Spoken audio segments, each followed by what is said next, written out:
What if the person who once saved your life didn't even know they had? 5 years ago, a broken man stood on the edge of a bridge ready to let go, until a stranger handed him a piece of bread and whispered 5 words that would change everything. He never saw her face. Now that same man, a powerful CEO in disguise, spots a waitress hiding leftover food in her bag. But when he follows her into the rain, what he finds doesn't just stop him in his tracks. It shakes the very foundation of who he is. Because some acts of kindness echo louder than memory. The wind shrieked through the steel girders of the Brooklyn Queens overpass, whipping grit into the eyes of anyone foolish enough to walk that stretch at night.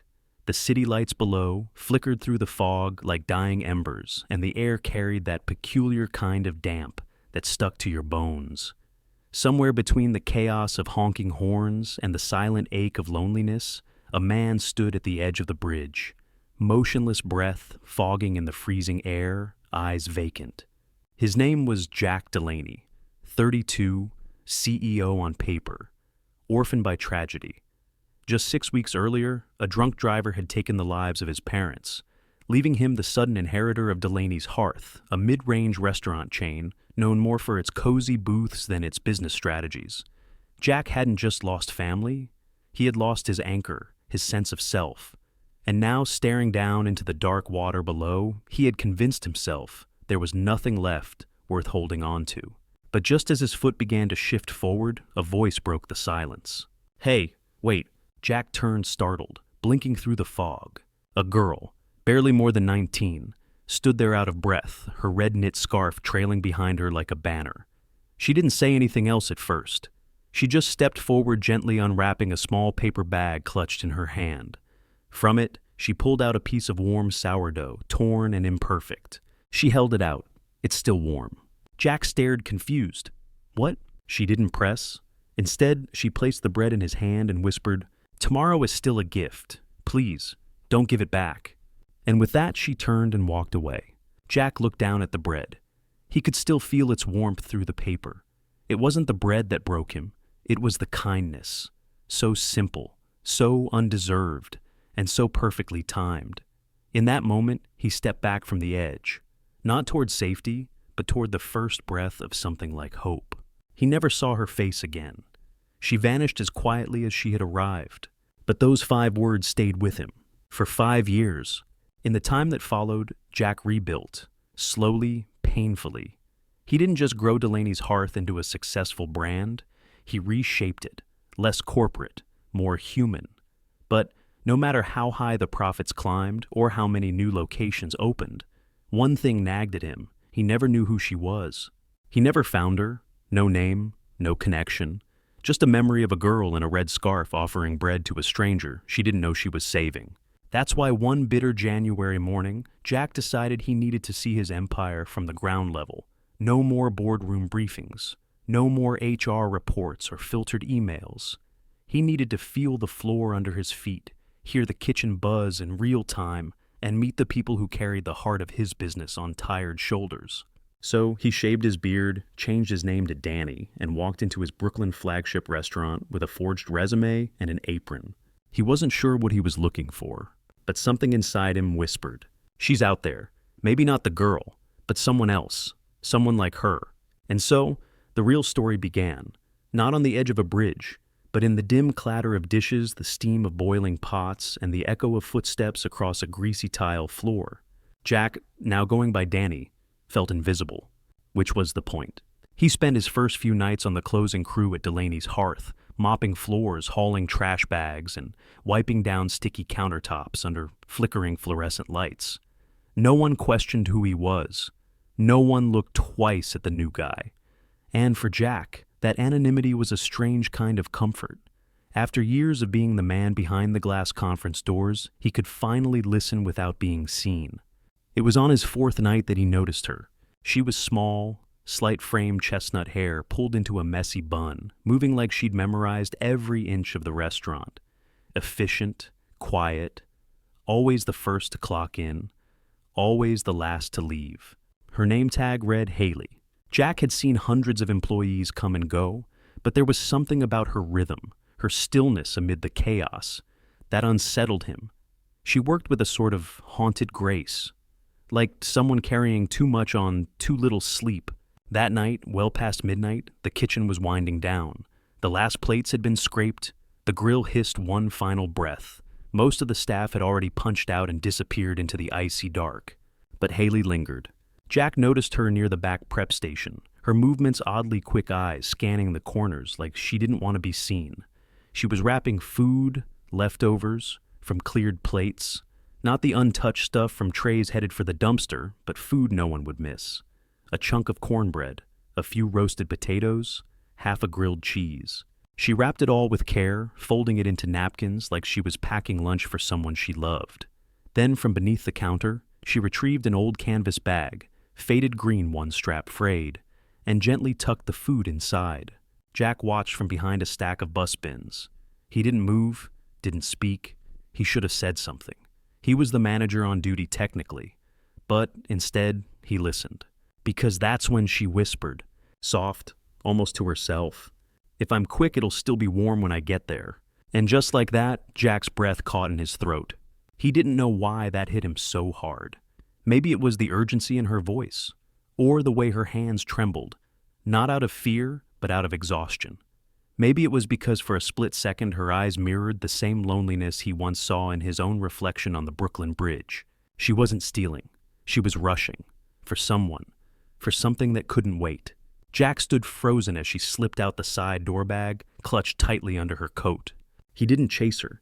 He just stood there, haunted. And then somewhere in the farthest corner of his memory, something stirred. A whisper. A voice. A piece of bread pressed into his hand beneath a red scarf. A girl who had vanished before he could say thank you. What if she's like her? What if someone else was out there saving lives in silence with nothing but scraps and compassion? The thought rooted itself so deep, it kept him up all night. By the time the sun rose over Brooklyn, Jack had made a decision. He wasn't going to confront Haley. He was going to follow her. Not out of suspicion, but out of something else. Something like hope. The next night he waited, and when she clocked out around 11:17 p.m., he slipped his apron off and followed her. At a distance, his hoodie pulled tight, staying to the shadows. The streets were slick with frozen drizzle, reflecting the sickly yellow of street lamps. Haley moved fast, cutting down side streets, ducking under scaffolding, never looking back. Then she stopped, turned into a narrow alley behind an abandoned storefront. Jack crept closer, and what he saw hit him like a punch to the chest. There, beneath a sheet of corrugated metal barely shielding them from the wind, sat two children. A boy, maybe 6, a girl younger, curled up under a threadbare blanket.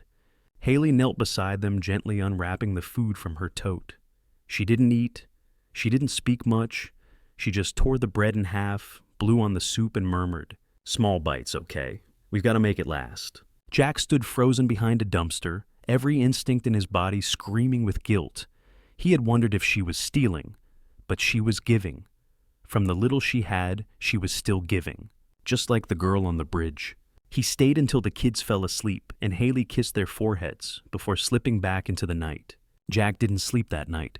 The image of her soaked coat, her trembling hands, the way she cradled that child's face with nothing but tenderness. It stayed with him, burned into his chest. And he knew without a doubt, he needed to know more, not just about what she was doing, but why. Because sometimes people steal for themselves, but sometimes they save without asking for anything back. The rain hit Brooklyn like a punishment that Thursday night, cold, slicing, relentless. It bounced off windshields, flooded gutters, and turned sidewalks into dark rivers. Jack, still in disguise as Danny, stood under the awning of a shuttered bodega across the street from Delaney's hearth, watching, waiting. Haley had clocked out late again. 11:24 p.m. to be exact. She always walked quickly, shoulders hunched, the same tote bag tucked under her arm like a lifeline. But tonight the weather didn't seem to slow her. If anything, it made her faster. Jack followed from a distance hood, pulled low-soaked jeans clinging to his legs. He didn't even notice the chill. His focus was entirely on her. She crossed the avenue, ducked down the same alley, and disappeared under the same rusty awning. Jack approached slowly. When he reached the edge of the alley, he paused, silent hidden heart pounding. Haley was there, kneeling, her back to him.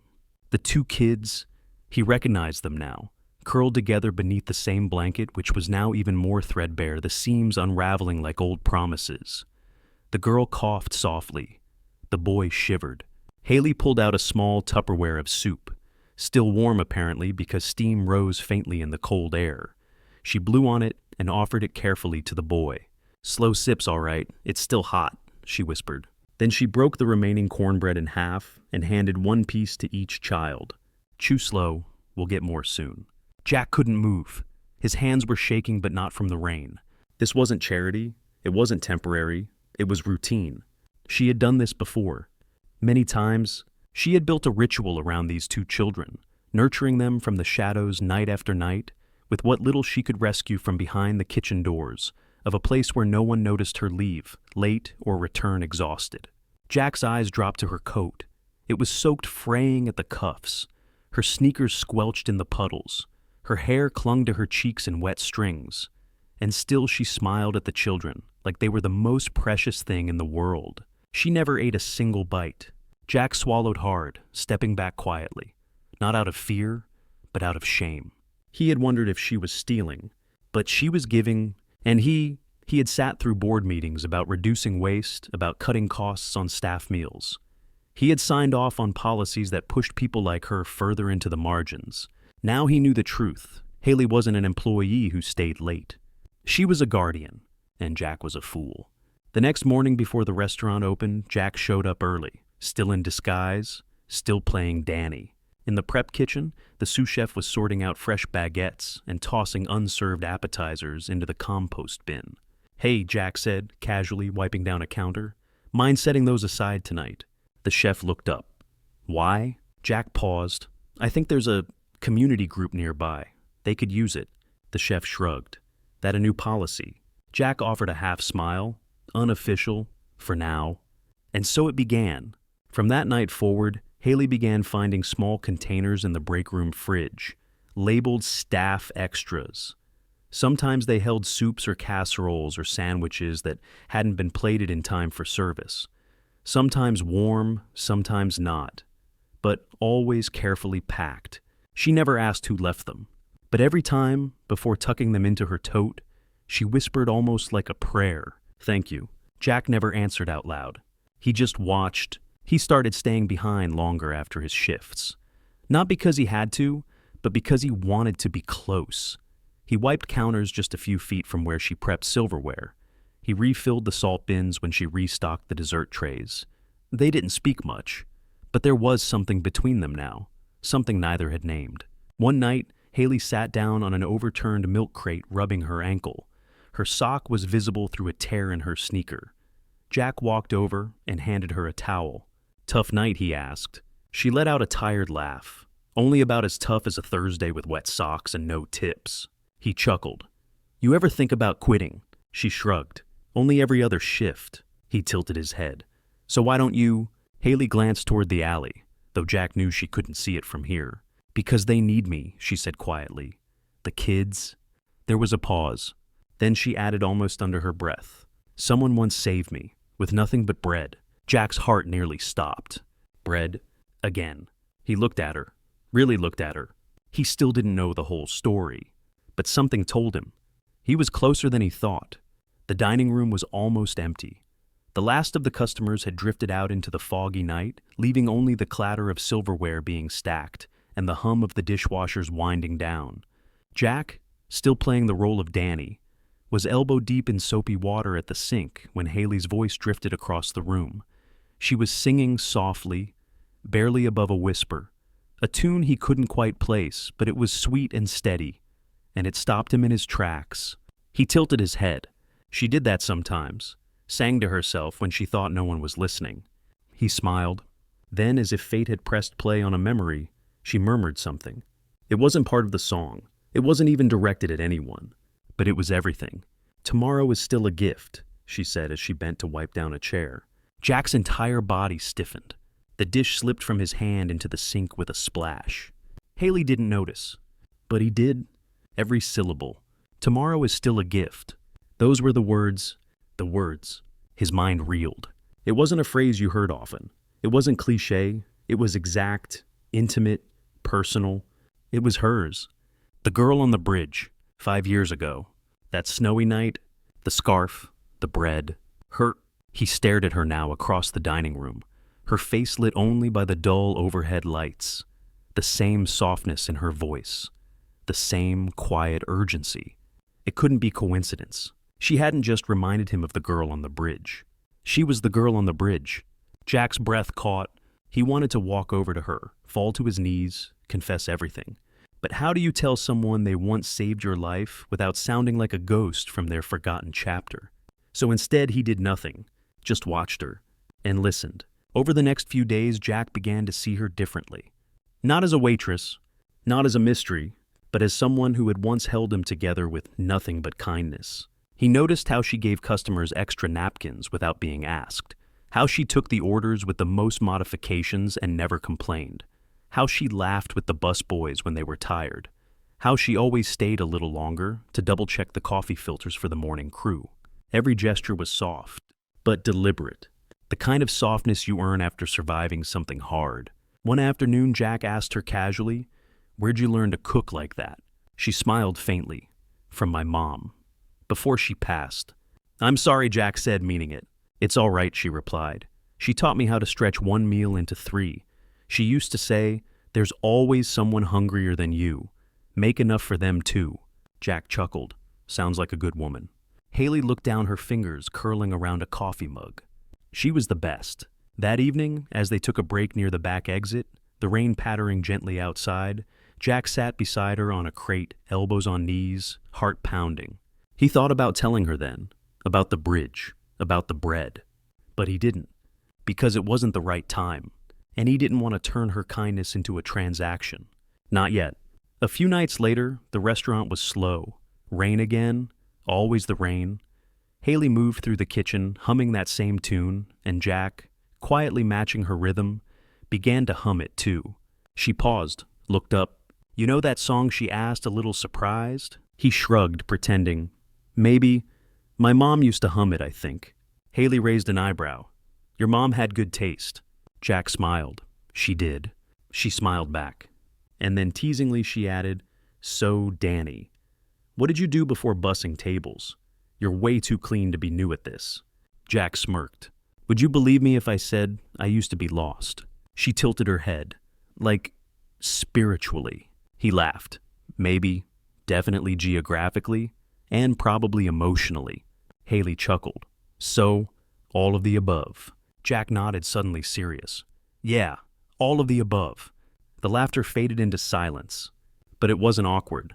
It was something else, a recognition, a thread between them. Jack felt it settle between them, like a shared weight, one he no longer wanted to carry alone.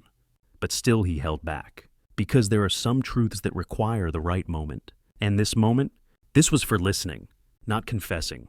It started with a laugh. Just a passing comment in the break room, something 2-line cooks were chuckling about while refilling ketchup bottles. "Man, can you believe it," the taller one said. "CEO goes undercover, dishes mops the whole thing. It's all over the press now.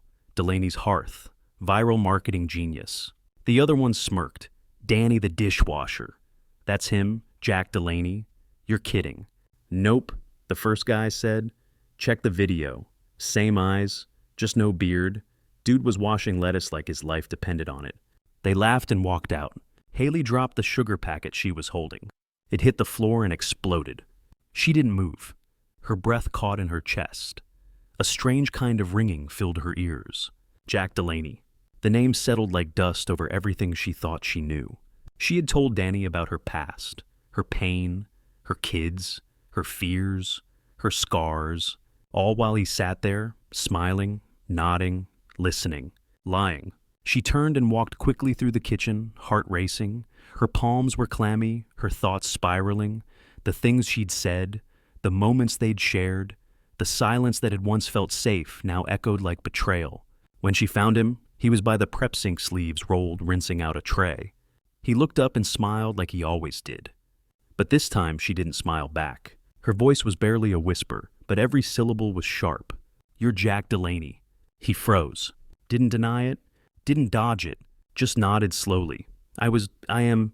The silence between them cracked open like thin ice. She took a step back. I gave you my truth, she said, her voice trembling while you wore a mask. Haley, No, she cut in firmer now. Don't. You knew everything about me, and I knew nothing about you. I never meant to, but you did, she said, eyes narrowing. You saw me. When I was vulnerable, you watched me feed them. You let me open up to you. You just stood there, playing a part. Jack's throat tightened. I didn't mean to hurt you. Her eyes glistened. Then what did you mean to do? He couldn't answer, because the truth was messy. He had wanted to understand his business, but more than that, so much more than that. He had wanted to understand her, and somehow, in doing so, he had broken the very trust he'd come to honor. I thought you were different, she whispered. Her voice cracked. The first person who didn't look at me like I was broken. He took a step forward. She took one back. Don't, she said, barely above a breath. Just don't. She turned, walking past the hanging pots, past the flickering exit sign, past the warm scent of garlic and thyme that suddenly made her nauseous. Out into the cold night. Gone.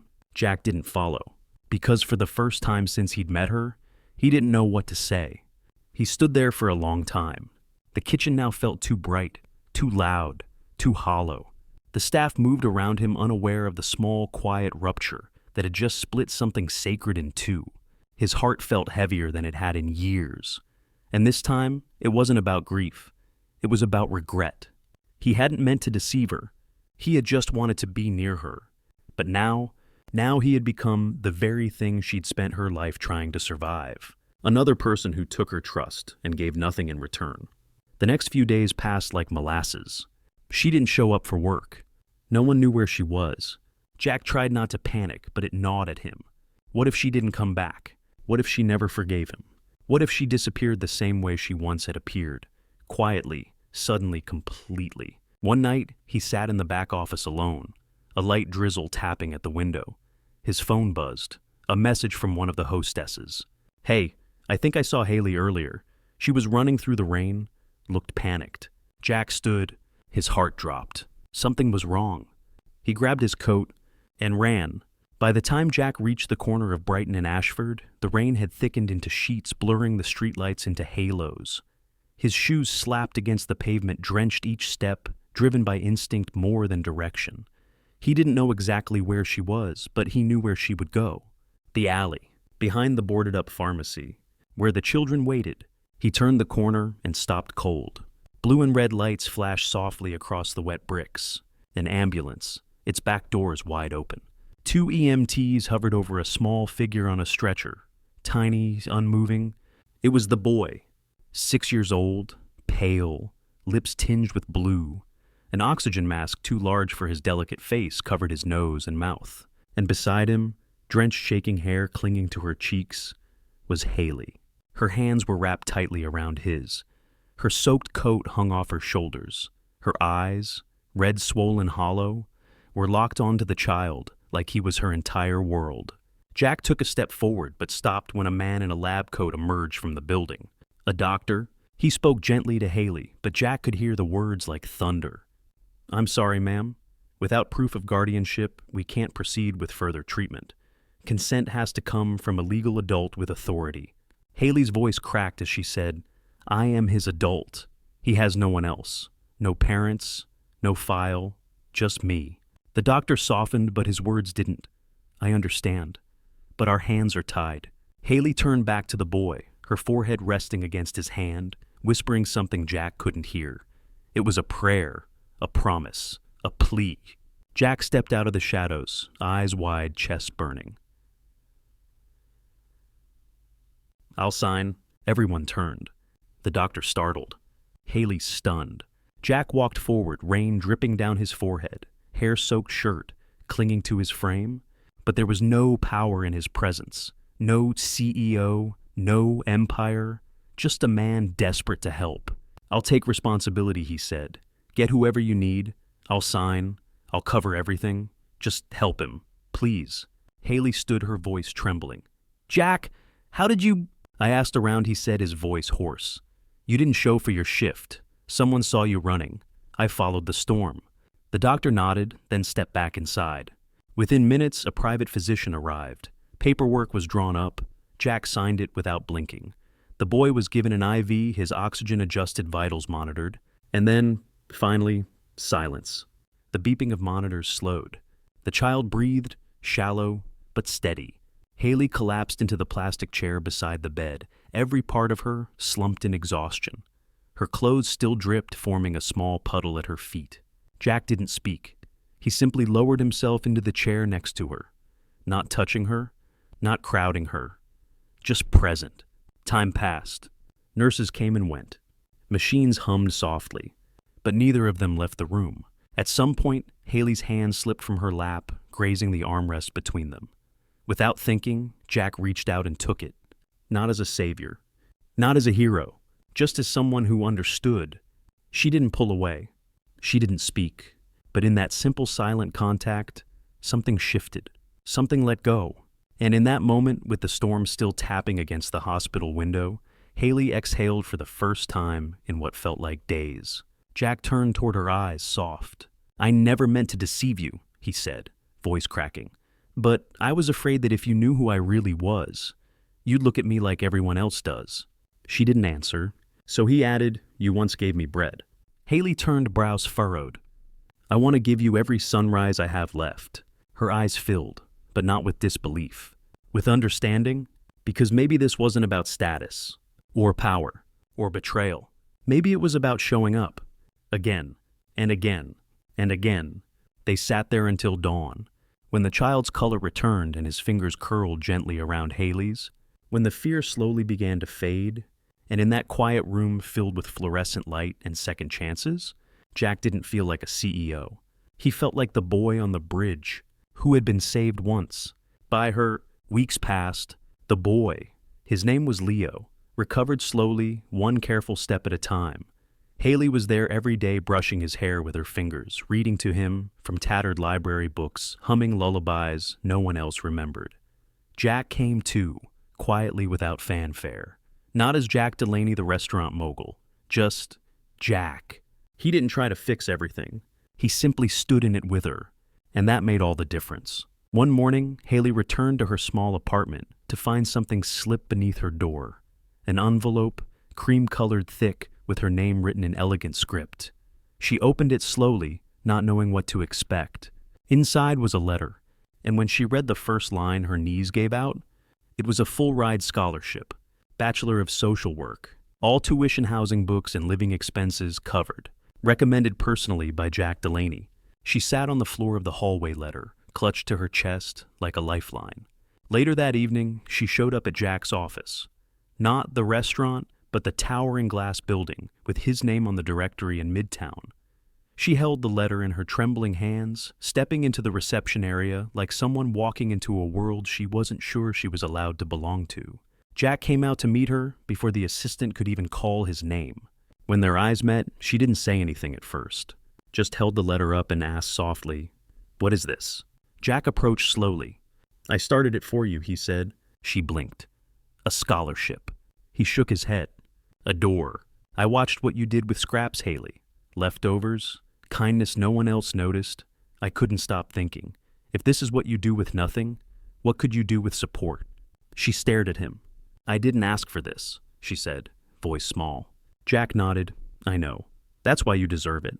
A few weeks later, another envelope arrived, this one by email. Subject line, "Haley's tomorrow. Executive appointment."